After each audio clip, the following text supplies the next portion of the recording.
Welcome to episode 3 of Sharpe Takes. This has been quite a ride so far, and it's been delightful to have several guests as a part of this show. And today's guest is a leader in the legislature, the current chair of the House Education Committee, and I'd say likely the future chair of the House Education Committee, Representative Peter Conlon from Cornwall. Represents a numerous communities that he sure can mention, but I can't. Too many to mention. So welcome, Peter. We're going to take a look at education more from the local and state perspective that you bring to the table. So welcome and thanks for being here. Good morning, Dave. And just to clarify, I represent Cornwall, Goshen, Leicester, Ripton, and Salisbury. All right. Interesting communities, and sort of the breadth of our population in many ways, I think. Can you start by giving us sort of a view from your perspective of where we're at with education in public education here in Vermont at this point? Sure. I'd say we're at a pretty critical juncture. I think we can just look at our November elections, and I think the message was very clear that the cost of education in Vermont has become such a burden on folks, especially with their property taxes, that we have communities, even where their tax rate was going down, rejecting school budgets repeatedly. And I think the turnover that we're seeing in the legislature, for example, really represents a message from Vermonters saying, education costs have become almost too much to bear given all of the other affordability challenges that we have in Vermont. And I think, just as in healthcare and other areas, it's really our demographics that are coming home to roost. We have been declining in our enrollment in general across the state now for close to 30 years. We've gone from a high of 10,000 down to about 84,000 students today, maybe less depending on how you count. Yet we are still essentially operating the system relatively unchanged, except for sort of the unification of governance that we had during Act 46. And that's just the financial end of things. I mean, the demographic part of it also has an impact on kids, and I think we always need to remember that that's what we're really talking about here is kids' education. We have schools that are becoming so small that really those kids are losing out on opportunities, and that runs the gamut from kindergarten right up to 12th grade. We have high schools that are graduating fewer than 24 or sometimes even a dozen kids. You wonder how, given such small scale, how you can offer the opportunities that kids at a larger high school would have. And it's the same thing at the elementary school level. When you look at the breadth of services that many kids need today, and you can only provide these special instructors maybe a half a day a week versus a fully enrolled larger elementary school which can have people on staff 5 days a week. It's a missed opportunity for the student, as well as sort of an expensive way to run education. So I think we're really at an inflection point, and we've got people looking at it from many different angles. It'll probably consume much of the legislature this year. We have the Commission on the Future of Public Education that is also supposed to come out by December 2025 with sort of a vision as to what our system should look like. The pressure on the legislature may push it to move faster than the commission is, but there's plenty of work for everybody to look at it. And then everybody who's sort of involved in education is also looking at it where their role is and what the impact of some of these discussions are going to be on them. Great. So I'd like to separate a little bit the notion of cost. Is it costing too much? Or on the other hand, how we're paying for it. Is it too hard a burden, too big a burden on property taxpayers, as you indicated? According to recent information, we spend about 5th in the nation in per pupil expenditures.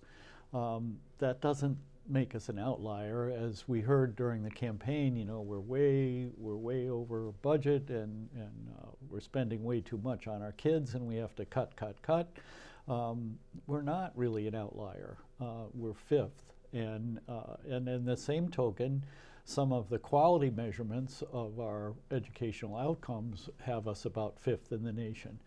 So that doesn't sound like a bad position to be in. Rather proud of our school system if we can do that kind of a job. So is it really the cost of education, or is it how we pay for it that's a bigger problem? I guess, and I can only give you my opinion, I would say it's a little bit of both. I think we can probably find efficiencies. At the same time, those efficiencies can be linked with increased student opportunity. Some of the traditional way we do things in Vermont comes at a high cost that I think that adults have been willing to support, perhaps up until now. But I think it's at the expense of student opportunity in many cases. So I think we can really have both better opportunity and a more efficient system. And I'm not sure the statistics are all over the place. You can argue that actually we're in the middle of the pack when it comes to student outcome, depending on what you're measuring. And certainly top 5 for per pupil spending is high. And I think if you break that down into other categories, such as how much we spend on special education, it's even higher.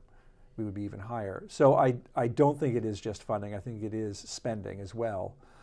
The funding is tricky. If we have a sort of a separate education fund that we fund all of our public education out of, about a third of the revenue to it is not property taxes. It's sales taxes, rooms and meals taxes, lottery, that sort of thing.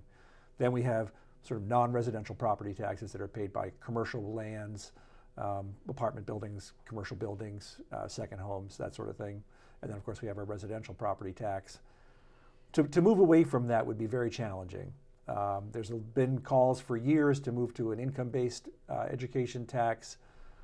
That is hard just logistically when you figure that the tax is connected to your local school district budget. Then you would have to sort of localize your income tax rate. There's just logistical reasons for why that would be challenging. Who collects the tax? How is it calculated? Are there security concerns with having to share people's vital data from the income tax with, for example, town clerks? Right now, town clerks collect the property tax, but there's not a lot of sensitive information involved with the property tax. So it's hard. You're also shifting. If you were to move to an income tax, you'd be shifting to to the income, and our largest demographic in Vermont are folks my age and older. I'm 60. These are people who are either retired or moving into retirement whose income is going down. So that, in a sense, could lead to a shift of the overall burden onto younger Vermonters. And I think we need to be very careful about moving in that direction. Those are the folks we need to be moving here, to be staying here. And if we increase the financial burden on them, I think that's going to be one more thing that's going to dissuade them from being here. Yeah, so it's interesting you bring up the income-based argument. What I'm hearing out of the administration these days is moving back to a formula, to a foundation amount, a foundation formula, albeit more robust than it was before the Supreme Court decision. So the proposal, as I understand it, is somewhere around $10,000 of a foundation, and then any dollar over that is raised on the local property tax. So moving back to a notion where wealthy communities are going to have a financial advantage in providing money for their students. How does that play out? Well, I haven't heard any proposal from the administration at all concerning that. That's been that idea has been floated since the time you and I served together on the Education Committee. In fact, our committee passed out a version of that early on. I think it's a concept we're going to have to look very closely at, largely because you're moving to a system where the state has much more of a stake in how money is raised. If you look at how we do it today, essentially school districts pass their budget, and then they send the bill to the legislature, and the legislature has to set tax rates in order to generate enough funds into the education fund to pay for schools. And that has resulted in this whole campaign season that we've just been through, blaming the legislature for the high cost of taxes, when in fact isn't it the budgets that are been voted on by local communities? Yes, I mean, I don't. We can the pointing of fingers goes around in a circle. That, in the legislature we can say, listen, we have a statutory responsibility to make sure that every school budget that was passed by the voters is funded, and then we have to set tax rates accordingly. School districts might say, well, sure, but what we're having to vote on are all the mandates you put on us. And it sort of goes around and around, but ultimately the responsibility of the legislature today is to fund budgets no matter what the voters have decided. If they've decided to spend $25,000 a student, we fund it. If it's $10,000 a student, we fund it. People have used the analogy that it's sort of like we all go out for dinner together, everybody orders vastly differently priced things, but we split the check evenly at the end, in terms of how it's a statewide system.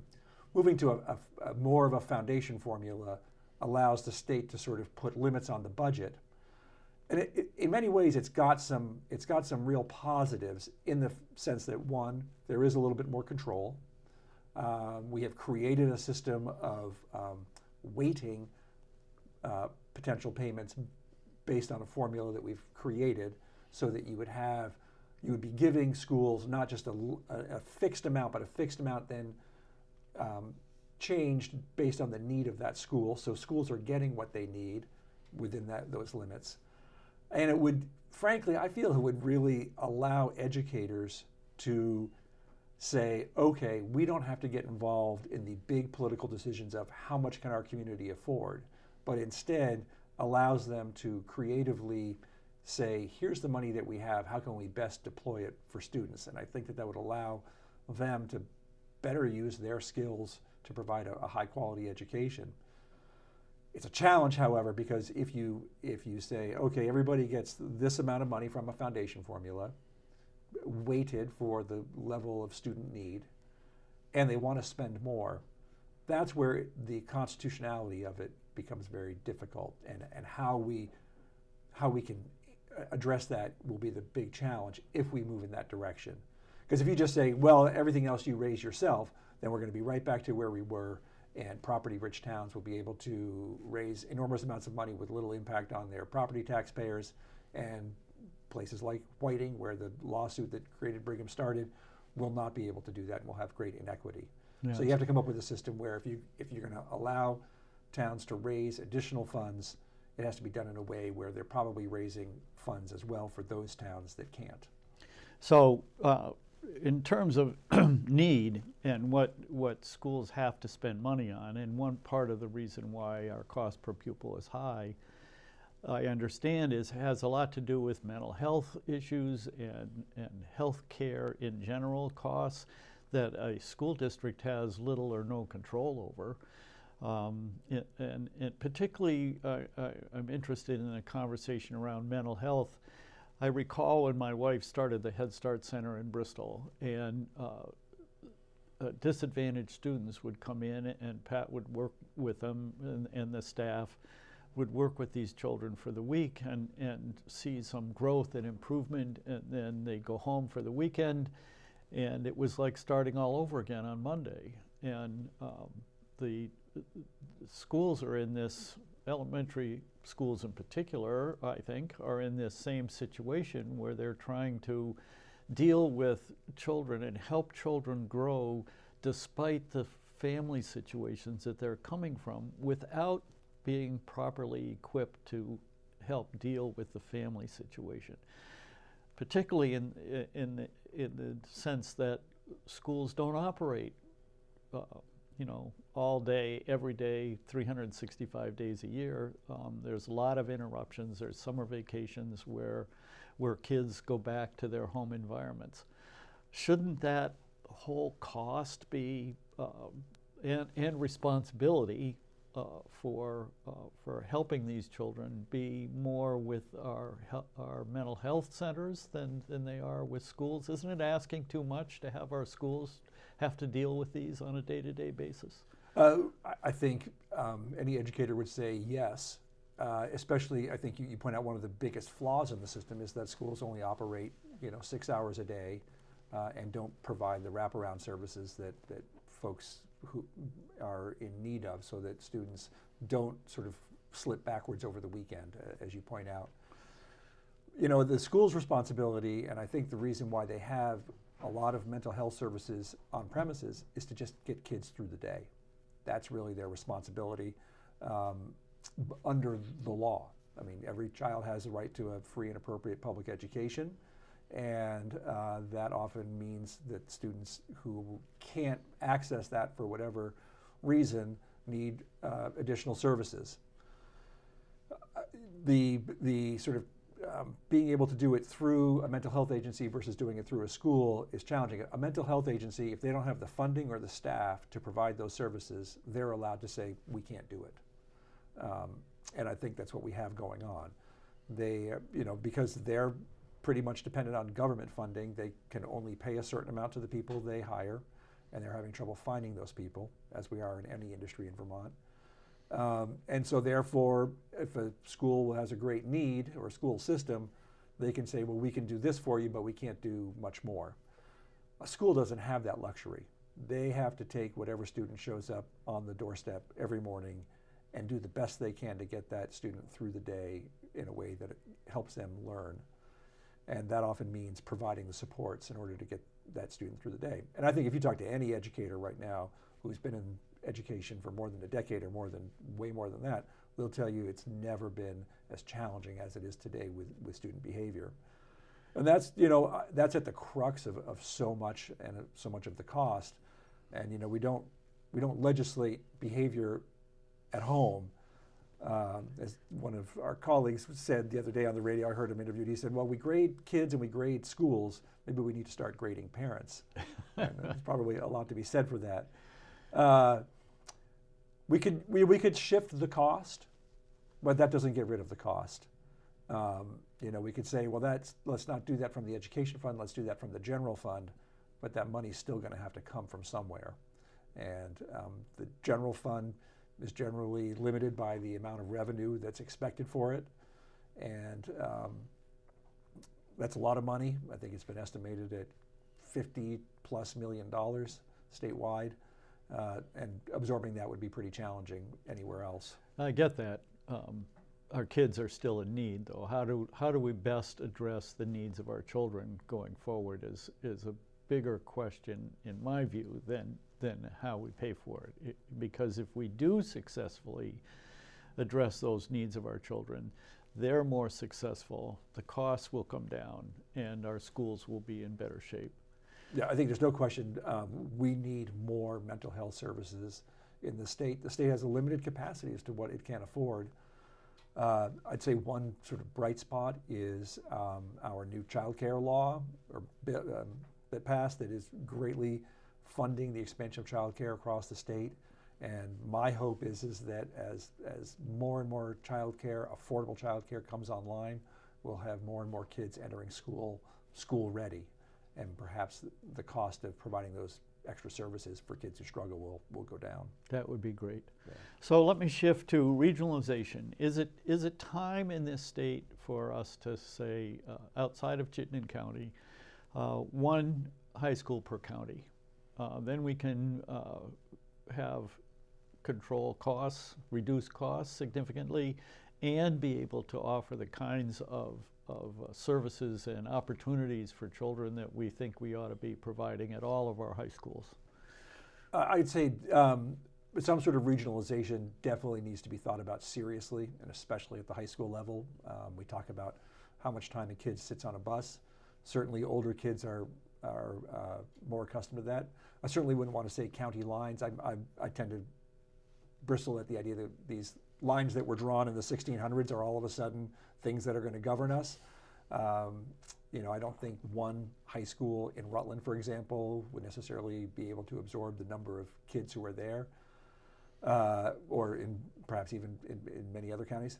Addison County is probably well poised just by the numbers that are here, our ability to sort of centralize in one location. I look at places like Montpelier, Barry, and the towns that make up the U32 district. Montpelier is looking at wanting to build a new high school in a floodplain where it's flooded 3 times in the past 10 years. Just a few miles from U32. Just a few miles from U32. And you know, again, yes, I think that there are some great efficiencies here, but the opportunities that you could provide to students would be tremendous, especially if you combine that with a career and technical education center. Absolutely. That would allow students to seamlessly go between high school and career and technical education easily, rather than having to have long bus rides and all of that. So I think there's great opportunity. The cost of construction of a new school right now is shocking. And I think that's sort of the monkey wrench in the concept, is just that how do you pay for 5 new regional high schools at the Burlington High School right now is costing over $200 million. And they already have fields and certain Exactly. On campus, so to speak, that they don't have to rebuild. Yeah. So Addison County, for example, maybe we should build a high school out on Route 7, maybe by the state police barracks, sort of in that centralized location. That might be $300 million to do something like that. You'd have to reestablish all the sports fields and build the facilities. We could bond for that. Would the cost per taxpayer be extraordinary? Is there anything the state can or is willing to do with regard to construction costs? We know that a lot of our school buildings are in need of improvement, if not replacement. So how is the state going to deal with construction costs going forward? I think that that's going to be a major topic this year. There's currently a committee looking at this. That's going to bring forward legislation in January. And we've been really looking at a model similar to what they do in Rhode Island. What has held us up from providing construction aid in the past, we had put a moratorium on it in the early 2000s because we had reached our bonding capacity at the state, because we were doing it all through bonding, state bonding, providing that aid. So that, for example, when Middlebury built the middle school, the state wrote them a check for 30% of the cost, generally of the acceptable costs, and then the state bonded for that. The better model would be to allow communities or school districts to continue to bond sort of locally. That's not a state bonding capacity issue. And then the state contributes to those bond payments on a year-to-year basis, whether it be 20, 30, 40%. That would require an ongoing revenue source at the state government level, probably to the tune of anywhere between $20 and $100 million. So we're going to need to figure that out. With that, it wouldn't just be a blank check. Really, the goal of the incentives that the state would provide would have to be tied to a statewide vision. So, for example, maybe you get more aid if you are doing exactly what you suggest and creating a regional comprehensive high school rather than just rebuilding a high school on a floodplain. So, the state is poised to do that. As everything else does, it will come down to money. Yeah, it often does, doesn't it? So one of the things that interests me, sort of on the other side of the coin in a way, is that so many methodologies, professions, and skills have changed so dramatically over the last 10 or 20 years. I look at my career as an auto mechanic. Cars, the technology around cars has so dramatically changed. Building practices have changed. Medical practices have changed. So you can get a college degree just by sitting in front of your television and or your computer and taking courses. We could do the same thing for high schools, couldn't we? I mean, why do we need a fancy building and a bunch of staff people when we could just give programs to our children and have them learn at home on their computers? Well, I think there's plenty of academic research that shows the value of in-person learning. I think we really learned our lesson during COVID about the value of in-person learning. And then, to take it really out to a broader look, public education is really about it's about promoting democracy and citizenship and all of that. And one of the most important things is bringing kids together throughout their formative years from all different backgrounds and having them learn and work together. And I think that the quality of the citizens that education would produce by having kids learn at home on a computer, which does work for some kids, don't get me wrong, but I think that as a society we really need what it is that public education does by bringing kids from all walks of life to learn and work together.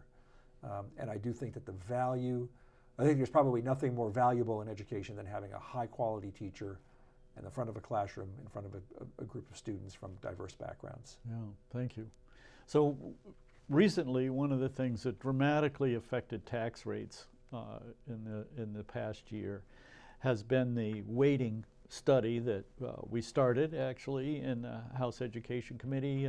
It created a professional study of the weighting and what it ought to be, and came out with some dramatically different weighting than what we had been dealing with in prior years, which dramatically affected tax rates. I mean, in my district, I think it was less than a 10% increase in taxes. In some districts, it was as much as a 30% increase in taxes.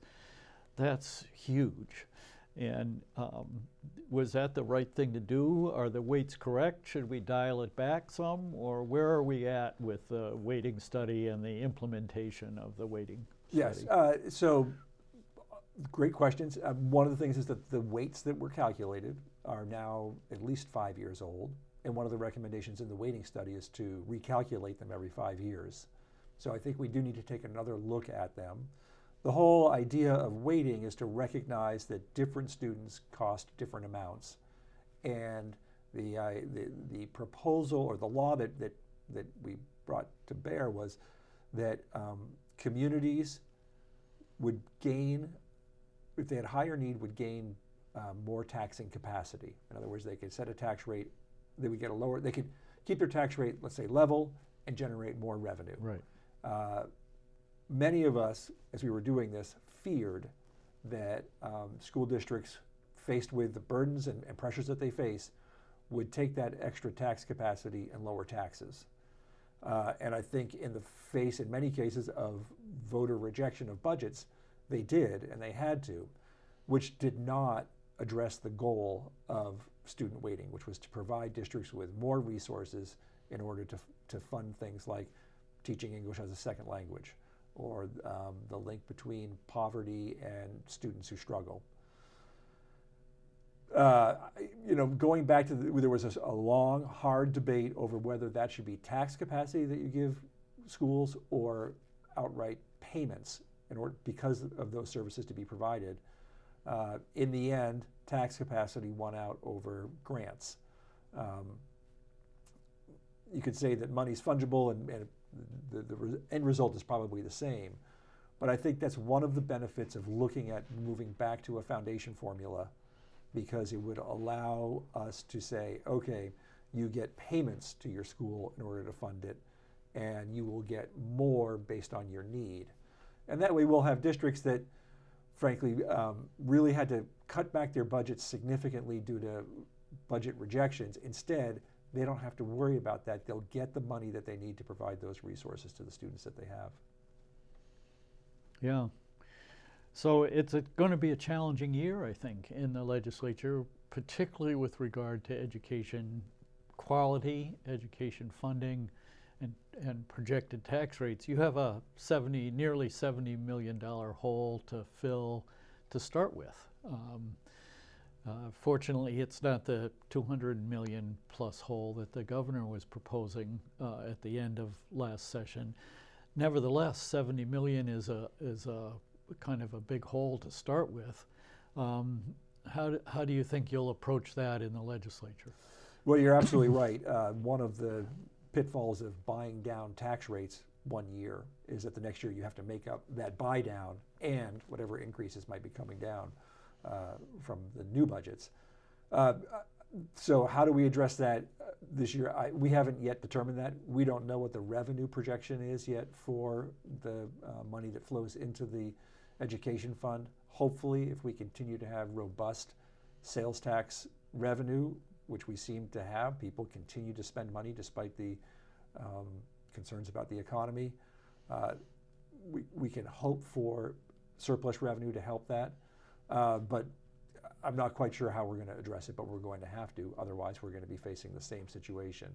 And then you're absolutely right. Had we gone the route that the governor proposed, which would have turned that number into $200 million, with no real plan to pay that back, we would find ourselves deep in a hole right now.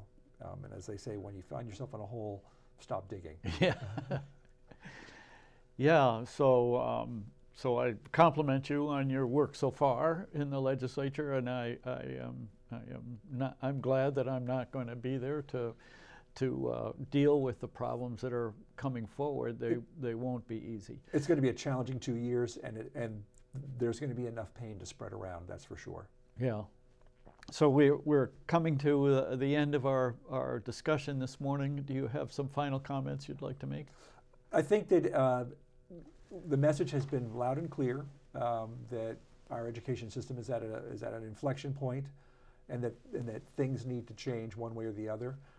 But we all have to be ready for that. We have to understand that we are in this all together as a state, that everybody's going to feel the pinch, and that we need to be ready for that and understand that ultimately we can be more efficient and provide students with more opportunity. But it's going to require some very difficult change. Yeah. Well, all the best to you in your efforts, and I look forward to how our education system is going to improve and cost less, well, which is an incredible challenge, I think. So thank you for coming this morning. Very I welcome. appreciate Thank it. you.